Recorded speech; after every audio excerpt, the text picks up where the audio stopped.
কখনো কখনো সবচেয়ে নিরাপদ বলে মনে হওয়া জায়গাটাই হয়ে ওঠে সবচেয়ে অন্ধকার ও বিপজ্জনক স্থান। যে মানুষটিকে বিশ্বাস করা হয় জীবনভর, তার হাতেই যদি শুরু হয় নীরব নির্যাতন, তাহলে সেই নীরবতার শব্দ কতটা ভয়ঙ্কর হতে পারে সেটাই জানবো আজকের প্রতিবেদনে। যুক্তরাজ্যের কনজারভেটিভ পার্টির সাবেক এক কাউন্সিলরের বিরুদ্ধে এসেছে এক ভয়ঙ্কর অভিযোগ। ফিলিপ ইয়াং নামে ৪৯ বছর বয়সী সেই কাউন্সিলর তার স্ত্রীকে দীর্ঘ ১৩ বছর ধরে মাদক সেবন করিয়ে করেছেন ধর্ষণ। একই সাথে আরও ৫ ব্যক্তির বিরুদ্ধেও ওই নারীকে যৌন নির্যাতনের অভিযোগ দাখিল করেছে পুলিশ। সংবাদ মাধ্যম দ্য গার্ডিয়ানের প্রতিবেদনে প্রকাশ পেয়েছে সেই চিত্র।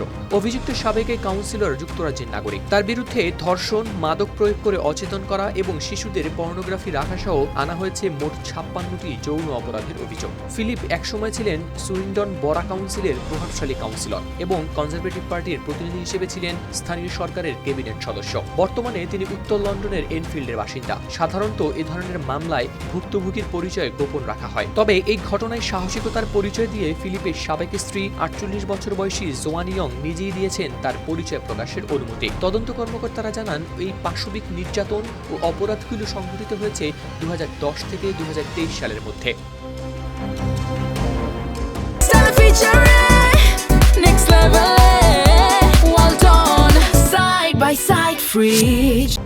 অভিযোগে বলা হয়েছে, ফিলিপ ইয়ং বিভিন্ন রাসায়নিক বা মাদক প্রয়োগ করে নিস্তেজ করে ফেলতেন সাবেক স্ত্রী জোয়ানকে। এরপর নিজে ও অন্য পুরুষদের দিয়ে করাতেন ধর্ষণ। এছাড়া গোপনে ধারণ করতেন এসব চিত্র। বিকৃত পর্নোগ্রাফি সংরক্ষণের অভিযোগও রয়েছে তার বিরুদ্ধে। সুইন্ডন ম্যাজিস্ট্রেট আদালত তাই মঙ্গলবার ফিলিপের সঙ্গে অভিযুক্ত করেছে আরও ৫ জনকে। পুলিশ জানায়, তাদের বিরুদ্ধেও পাওয়া গেছে জোয়ানের উপর বিভিন্ন মাত্রায় যৌন নিপীড়ন ও ধর্ষণের সুনির্দিষ্ট প্রমাণ। উইলশায়ার পুলিশের উচ্চপদস্থ গোয়েন্দা কর্মকর্তা জিওফ স্মিথ এই ঘটনার তদন্তকে উল্লেখ করেছেন অত্যন্ত জটিল ও দীর্ঘস্থায়ী বলে। তিনি বলেন, ভুক্তভোগী জোয়ান অত্যন্ত সাহসী সিদ্ধান্ত নিয়েছেন। শুরু থেকেই বিশেষজ্ঞ কর্মকর্তারা তাকে সহায়তা দিয়ে আসছেন এবং তার সম্মতিক্রমেই প্রকাশ করা হয়েছে পরিচয়।